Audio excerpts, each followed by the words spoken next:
नमस्कार दोस्तों, आपका इस चैनल पे स्वागत है। मैं हूं आपका होस्ट एसके चौधरी और आज मैं इस वीडियो में रॉबर्ट टी कियोसाकी की book rich dad and poor dad की समरी देने जा रहा हूं। अगर आप इस चैनल पर नए हैं तो चैनल को सब्सक्राइब कर लीजिए ताकि आप आने वाली हर वीडियो से फायदा उठा सकें। तो बिना किसी देरी की करते हैं काम की बात। रॉबर्ट नाम का एक लड़का था जिसके दो पापा थे। आप कुछ गलत मत समझ लेना। जो उसके पहले पापा थे वो उसके खुद के पापा थे और जो दूसरे पापा थे वो उसके दोस्त के पापा थे। रॉबर्ट अपने दूसरे पापा को मुंह बोला पिता कहता था। जो उसके खुद के पापा थे उन्होंने पीएचडी की थी और जो दूसरे पापा थे उन्होंने 8th क्लास भी पास नहीं किया था। दोनों ही स्मार्ट और हार्ड वर्किंग थे, बट दोनों की सोच बहुत ही अलग थी। रॉबर्ट के दोनों पापा उसे अलग अलग बातें सिखाया करते थे। जो उसके खुद के पापा थे वो कहते थे पैसा सारी फसाद की जड़ है, और जो उसके मुंह बोले पापा थे वो कहते थे पैसे का न होना सारी फसाद की जड़ है। जो उसके असली पापा थे वो हमेशा उन्हें महंगी चीजों के बारे में सोचने से मना करते थे और कहते थे कि वो हमारी हैसियत के बाहर है। वहीं दूसरी ओर उसके मुंह बोले पापा कहते थे अलग अलग चीजों को सोचो और ये सोचो कि उस चीज को हम कैसे ले सकते हैं। इससे दिमाग की एक्सरसाइज हो जाएगी और नई आइडिया भी मिलेंगे। जो उसके पहले पापा थे वो उनसे कहते थे कि तुम खूब अच्छे से मन लगा के पढ़ो ताकि तुम्हें भविष्य में एक बड़ी कंपनी में नौकरी मिल सके और तुम बहुत बड़े इंसान बन सको। वहीं दूसरे पापा कहते थे तुम खूब पढ़ो, मेहनत करो और खुद की कंपनी स्टार्ट करो ताकि तुम औरों को नौकरी दे सको। रॉबर्ट अपने दोनों पापा से 9 साल की उम्र से ही सब कुछ सीखने लगा, उनको ऑब्जर्व करने लगा। उसने अपने दोनों पापा की अलग अलग सोच से उनको आगे बढ़ते और उनकी तरक्की देखी और फिर उसने अपना दिमाग लगाया और उसने अपने मुंह बोले पापा की बात मानी और उसको फॉलो की। और बाद में उसके मुंह बोले पापा मियामी फ्लोरिडा का सबसे अमीर आदमी बना और उसकी सिखाई बातों से खुद रॉबर्ट ने करोड़ों कमाए, जबकि उसके असली पापा पूरी जिंदगी भर गरीब रह गए।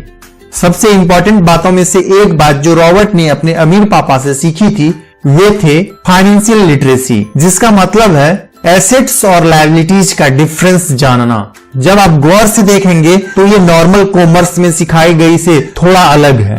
रॉबर्ट ने उसका काफी इजी वर्ड में मतलब बताया है जो कि कुछ ऐसा है।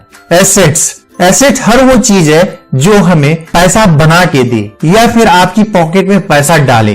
वहीं दूसरी ओर लायबिलिटीज हर वो चीज होती है जो आपके पॉकेट से पैसा निकाले या आपके पैसे को खत्म या कम कर दे।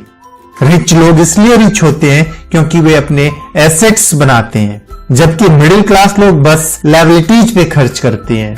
आइए एक एग्जांपल से देखते हैं। एलेक्स और जॉन नाम के दो दोस्त थे। दोनों एक ही पोजीशन और सैलरी पे काम करते थे। जब भी उन्हें सैलरी मिलती जॉन हमेशा नए गैजेट्स, नए कपड़े, फोन, बाइक या कार में पैसे स्पेंड कर देता था। ऐसी चीजें खरीदता था जो उसे रिच जैसी फील कराती थी, पर वो ये नहीं समझता था कि ये सब लायबिलिटीज है जो उसके पैसे ले रही है। न सिर्फ तब जब वो उन्हें खरीदता है बल्कि आगे भी मेंटेनेंस वगैरह के लिए भी उसे पैसे देने होंगे, जिसकी वैल्यू वक्त के साथ कम हो जाएगी और न ही वो उसे आगे कुछ पैसों का प्रॉफिट देगी।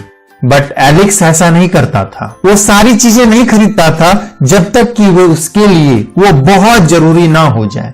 वो पैसे जमा करता था और एसेट्स पर खर्च करता था, जैसे कि स्टॉक्स, बॉन्ड, रियल एस्टेट, अपने खुद के स्किल को बढ़ाने के लिए, कुछ सीखने के लिए जो उसे आगे और पैसा बना के दे। 5 साल बाद एलेक्स करोड़पति बन गया, जबकि जॉन वैसा का वैसा ही अपनी कम सैलरी को कोसता रह गया और ये कहता था कि कम सैलरी उसके मिडिल क्लास होने का रीजन है। एक गरीब इंसान का कैश फ्लो कुछ इस तरह होता है। उसे पैसे मिलते हैं और फिर वो उस पैसे को जरूरी खर्चों में खत्म कर देते हैं।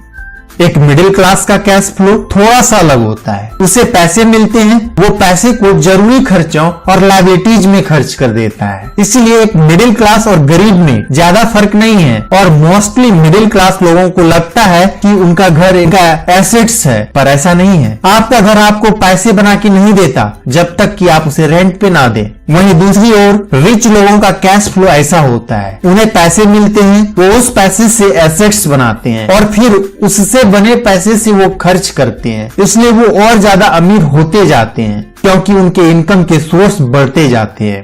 अगर आपको भी रिच बनना है तो ये बात अच्छे से याद रखिए कि इस बात से फर्क नहीं पड़ता कि आप कितना कमा रहे हैं, बल्कि आप उन पैसों को कैसे और कहां खर्च कर रहे हैं, ये इंपॉर्टेंट है।